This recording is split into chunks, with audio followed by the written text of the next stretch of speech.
Hello friends, welcome back to my channel Satya's vlogs. ఇది మా అమ్మాయి స్కూల్ కోసం చేసిన ప్రాజెక్ట్ అండి. కుడేదాన్ అనే లెసన్లో ఉంది. అంటే కుడేదాన్ గురించి, కుడేదాన్ అంటే డస్ట్బిన్. ఈ డస్ట్బిన్ గురించి తను స్కూల్ ప్రాజెక్ట్ చేసింది.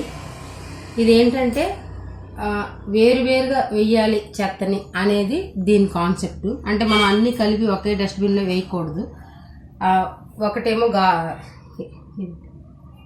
ఒకటేమో మెడిసిన్ అవి వాడే డస్ట్బిన్, ఒకటేమో కిచెన్ వేస్టేజ్, ఒకటేమో ప్లాస్టిక్ అండ్ గాజు ఉంటాయి కదా, అలాంటివి వేయడానికి. అన్నీ కలిపి వేయకూడదు అనేది ఈ కాన్సెప్ట్ అనమాట. మనం చాలా వరకు తెలియక అన్నీ ఒకే దాంట్లో పడేస్తుంటాము. అప్పుడు క్లీన్ చేసే వాళ్ళకి ఇబ్బంది అవుతుంది. తర్వాత వాళ్ళ హ్యాండ్స్ అవి పెట్టేటప్పుడు గుచ్చుకుంటుంటాయి కూడా. ఇలా వేరువేరుగా వేయడం వల్ల ఏంటంటే వాళ్ళకి ఏది ఏంటి అనేది తీసేటప్పుడు జాగ్రత్తగా తీయగలుగుతారు. ఆ తర్వాత పిల్లలకి ఇలాంటి ప్రాజెక్టులు ఇచ్చినప్పుడు ఖచ్చితంగా మనం చేయించాలండి. తను 6 hours కష్టపడింది ఈ ప్రాజెక్ట్ కోసం. అంత కార్డ్బోర్డు, కలర్ పేపర్స్, పెయింట్, స్కెచ్లు, ఓన్లీ పెన్తో రాసిందండి. అంతే. 8th క్లాస్లో ఉంది ఈ లెసన్ కుడేదాన్. ఖచ్చితంగా మీ పిల్లలకి ఇలాంటి ప్రాజెక్టులు ఏమైనా ఇస్తే ఖచ్చితంగా చేయించండి. దాంట్లో ఆ డస్ట్బిన్లో కూడా ఆ చెత్త అనేది వేసి చూపించింది అనమాట. అంటే ఏది ఏంటి అనేది రేపు స్కూల్లో ఈ ప్రాజెక్ట్ సబ్మిట్ చేయాలి. అందుకోసమని పిల్లలకి ప్రాజెక్ట్ ఇచ్చాడు, ఖచ్చితంగా చేయించండి. చేయిస్తే వాళ్ళకి కూడా ఇన్ఫర్మేషన్ తెలుస్తుంది.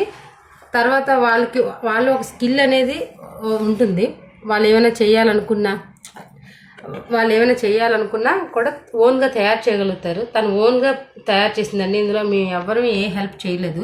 తానే కట్ చేసుకుంది, తానే అంటించుకుంది, తానే అంతా చేసుకుంది. రోడ్డు అంతా మొత్తం అంతా కార్డ్బోర్డ్ అండి. అది కూడా వేస్ట్ కార్డ్బోర్డ్తో చేసింది. కార్డ్బోర్డ్ కూడా మేము కొనలేదు. మామూలుగా కార్డ్బోర్డ్స్ వస్తాయి కదా మనకి గిఫ్ట్స్, ఆటతో ఆ కార్డ్బోర్డు, కలర్ పేపర్స్, గమ్ము మాత్రమే కొన్నాము. స్కెచ్లు అంతే. మిగతా అంతా నార్మల్గా పాత కార్డ్బోర్డ్తో చక్కగా చేసుకుంది. పిల్లలకి ఇలాంటి ప్రాజెక్టులు ఇచ్చినప్పుడు ఖచ్చితంగా పేరెంట్స్ చేయించండి. ఇలాంటి చేసేటప్పుడు వాళ్ళ మొబైల్కి కూడా దూరంగా ఉంటారు. వాళ్ళ లెసన్స్ గురించి నేర్చుకుంటారు. ఇంకా డ్రాయింగ్స్ కూడా చాలా బాగా వేస్తారండి. ఇలాంటి వీడియోస్ అయినా మీకు కావాలంటే ఖచ్చితంగా కామెంట్ చేయండి, లైక్ చేయండి, షేర్ చేయండి. పిల్లలు మొబైల్ నుంచి దూరంగా ఎలా ఉండాలి, తర్వాత డ్రాయింగ్స్ ఎలా చేయాలి, ఇలాంటివన్నీ కూడా యూస్ఫుల్ వీడియోస్ అయితే చేయాలనుకుంటున్నాను. తప్పకుండా మీ కామెంట్ ద్వారా చెప్తారని ఆశిస్తున్నా. లైక్ చేయండి, తప్పకుండా షేర్ చేయండి. ఎందుకంటే పిల్లల్లో ఇలాంటి స్కిల్స్ నేర్చుకున్నారనుకోండి, వాళ్ళు ఓన్గా చేయగలుగుతారు. వాళ్ళు స్కూల్కి అంటూ సబ్మిట్ చేసిన అందరూ చేయలేరు, కొంతమందే చేస్తారు.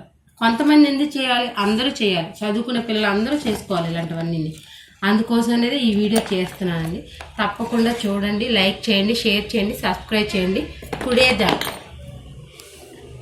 ఈ వీడియో కుడేదాన్ గురించి డస్ట్బిన్ చూడండి ఎంత బాగా చేసిందో ఒక్కొక్కటి కూడా.